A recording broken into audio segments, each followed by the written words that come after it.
So what do you do when one of the stocks in your portfolio has earned you 25% over a certain period of time?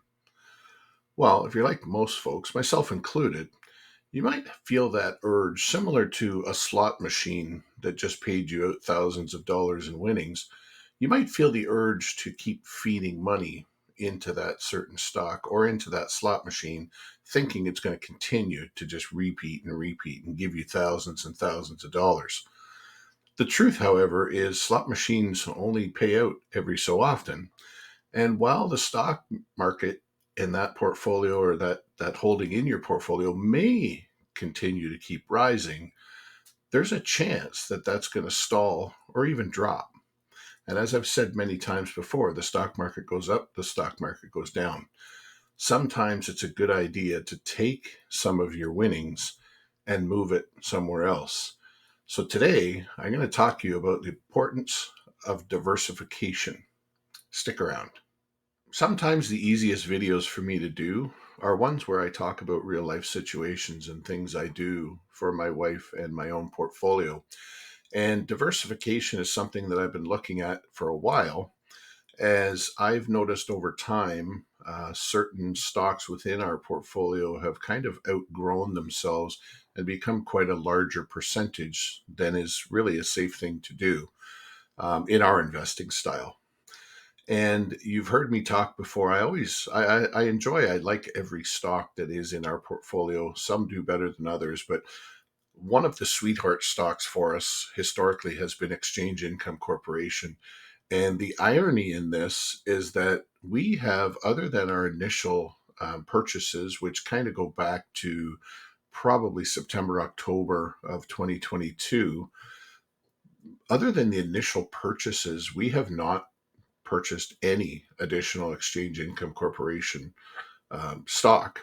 However, over that course of time, from then till now, that stock has increased. It was up as high as 30% return for us when the markets were really, really going well.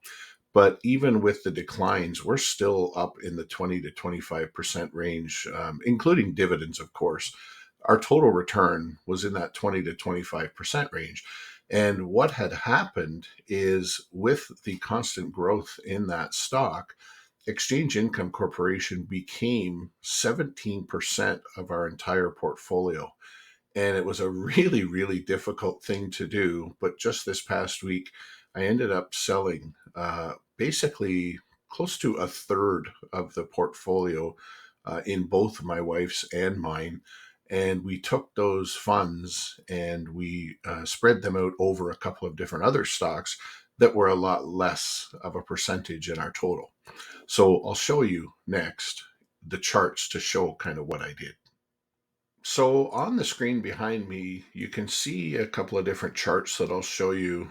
The first one here is a pie chart, and this lists every individual stock between my wife and I, and the total percentage of what it is that we hold within those stocks. And if you specifically look around between 3 and 4 o'clock, if this was a clock, you can see Exchange Income Corporation there today sitting at 11% of our total holdings. And I have a little bit of a rule. I've heard people before say you shouldn't be more than 5% invested in any stock.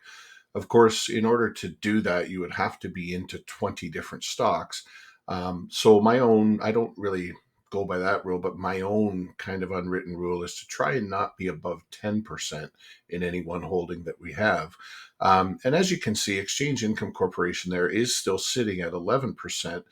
Prior to me making these changes, however, it was sitting at 17%. So that kind of royal blue piece of the pie was far larger, not quite twice as large, but far bigger than it currently sits. And if you look at the other stocks in our portfolio there, the only other one that really is as big or slightly bigger is Fortis over between 8 o'clock and 9 o'clock. And Fortis sits at 12% right now. Now, given that Fortis is maybe the most popular Canadian stock on the market with a 49-year dividend growth history, very, very defensive stock, I'm okay with that sitting at 12%. And actually, I'd even consider putting a little bit more in, given that we're going to be retiring. My wife is retired, but I'm going to be retiring in the next number of years. To me, that's one of the safest stocks that there is in the market. But if you look around the ring, basically, there's not really anything else. TELUS is up there. Don't get confused. Right at the bottom there at 6 o'clock, Scotiabank on the right hand side. There's another stock in there, and that's Canadian Tire. So that's not all one piece of the pie there. That's actually two. The line kind of splits right here. I'm not sure if you can see it. And that's Canadian Tire. So what I did, just to give you some info, is I ended up selling basically, I believe it was 80 shares of Exchange Income Corporation. And for me, in my own personal portfolio, what I did was I purchased a bunch of CN Rail stock. And that increased my CN Rail holding to just around 5%. Not a ton of shares. I think I hold 20 now. But the value in those is quite good. And then I also opened a position, very small, light blue here. I opened a small position in Bank of Montreal. As prior to this, I only held Bank of Nova Scotia and not a lot of it. So I've opened a bit of a position in Bank of Montreal. My wife, on the other hand, is into TD Bank and Bank of Nova Scotia as well.